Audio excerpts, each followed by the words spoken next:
안녕하세요, 라뮤나입니다. 오늘은 조금 딥한 이야기를 한번 해보고자 합니다. 미국 경제에 대한 이야기를 해볼 예정인데, 최근에 트럼프가 상호 관세를 발표를 하였고, 이에 S&P 500이나 나스닥이나 다우 등 엄청 큰 하락폭을 기록하기도 하였습니다.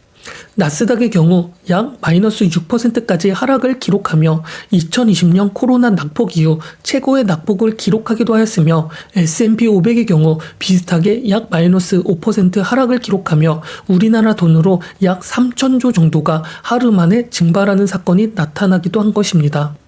약 3천조 정도 되는 규모는 우리나라 주식시장보다도 더 큰 수치로 하루 만에 우리나라 증시가 날아갔다고 표현도 많이 할 만큼 전 세계 시장이 공포에 떨고 있으며 불확실성은 더 커지고 있는 중에 있기도 하고 있습니다. 이게 바로 트럼프 상호관세, 보복관세 이러한 이슈로 하루 만에 일어난 사건이기도 했고 말이죠. 또 이뿐만이 아니라 그 관세 발표 그 다음 날에 바로 중국이 보복관세 34%를 하게 되면서 또 마이너스 6% 가까이 빠지게 되면서 하락장이다, 폭락장이다 이러한 이야기가 나오면서 언론들, 여론들도 일주일 사이에 심상치 않은 분위기를 연출을 하고 있기도 하고 있습니다.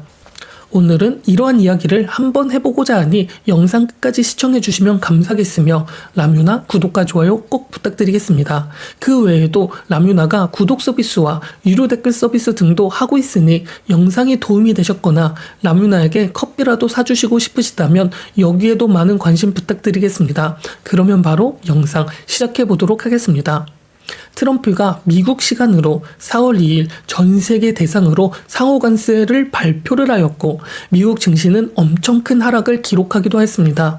이에 월가 전문가들 대다수는 생각했던 것보다 관세가 심각했다고 평가도 하면서 트럼프 행정부의 관세 전쟁으로 미국의 인플레이션은 더 뛸 수밖에 없으며 경제 성장률은 급격하게 하락할 수 있는 스태그플레이션의 위험성이 더 증가했다면서 증시는 추가 하락할 것이고 침체장에 접근할 것이라고 전망하기도 하였습니다.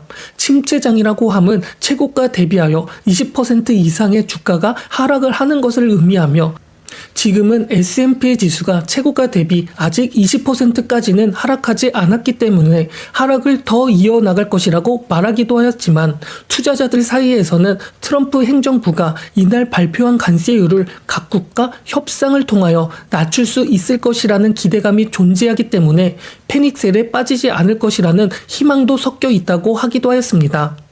그렇다면 미국 증시의 경우 침체장 진입 가능성이 있을까?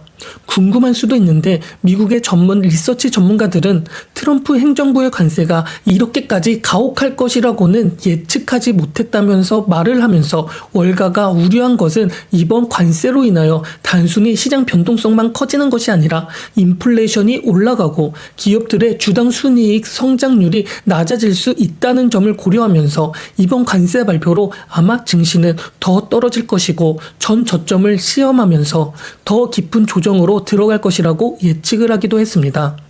또 이뿐만이 아니라 사람들은 명확성을 기대했지만 불확실성만 더해져 있기 때문에 만약 이 관세 정책을 그대로 유지하게 되어버린다면 세계는 영구적으로 탈세계화가 되는 새로운 현실에 직면할 것이라며 관세율이 조정이 되는 동안 어떤 형태로든 경기 침체가 있는 것은 거의 확실시되며 증시는 앞으로 더 떨어질 것이라고 예상하기도 하면서 미국 증시가 앞으로 10% 이상은 더 떨어질 것이라고 내다보기도 하였습니다.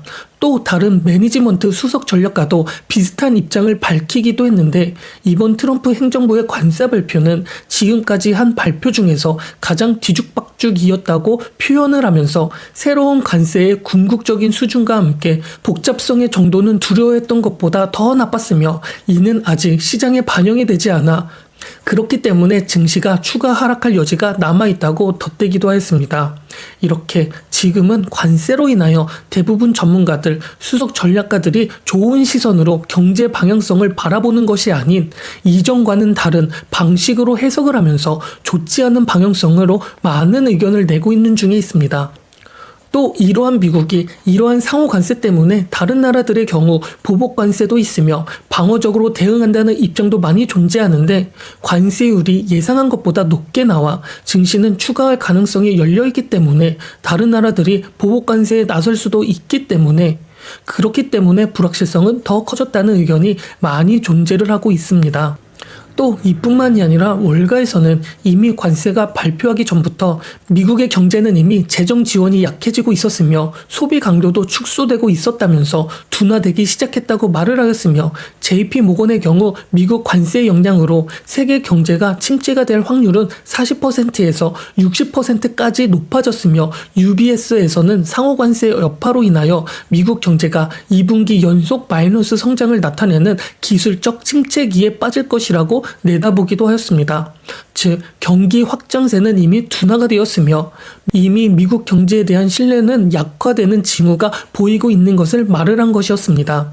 하지만 이러한 것들이 대부분 경기 침체가 오는 이유는 트럼프 관세로부터 시작이 되는 것이기 때문에 트럼프 행정부가 지금 미국에서 벌어지고 있는 경제나 증시의 하락하는 추세로 흘러가며 경기 둔화 혹은 침체까지 올 상황이 되어버린다면 될 가능성, 이런 것들이 이러한 상황이 계속 감내하고 있을까? 이러한 경기 침체 상황에서도 관세 협상을 진행하지 않고 경제적 고통을 계속 현실화시킬 것인가? 이러한 것에 의문점을 가지면서 다른 나라들과 열린 마음으로 상호관세나 보복관세를 줄여줄 수 있지 않을까? 이러한 상황이 지속이 된다면 관세로 인하여 경제 성장세가 둔화가 된다면 인플레이션 압력이 커지게 되어버린다면 연준의 경우 경기 둔화에 대응을 해야 하기 때문에 금리 인하를 할 수밖에 없고 그렇게 되어버린다면 시장에 긍정적인 영향을 미칠 수 있다고 예측하기도 했습니다. 지금 이러한 불확실성이 더 커져버린 시장에서 3월은 끝이 났고 4월로 향해 가고 있는 이 상황에서 이러한 관세 발표의 악악 영향을 좋은 방향성으로 돌릴 수 있는 방법은 아마 고용 발표가 어떻게 나오는지, 실업률은 어떻게 되는지, 소비자 물가는 어떻게 나올 것인가, 이러한 지표에 더 주목을 할 수밖에 없도록 시장의 분위기가 형성이 되어 버리기도 하였습니다. 그렇다면 이러한 경기 침체 이슈를 전문가들만, 애널리스트들만 예측을 했을까요? 그렇지 않습니다. 미국 내 기업들도 이미 경기 침체 가능성을 우려보고 있는 중에 있기도 합니다. 결과 조사에 따르면 미국 주요 수출과 수입을 담당하고 있는 텍사스 기업인들의 절반 이상이 잠재적인 경기 침체가 향후 6개월 내에 올 수 있다는 가능성이 높다.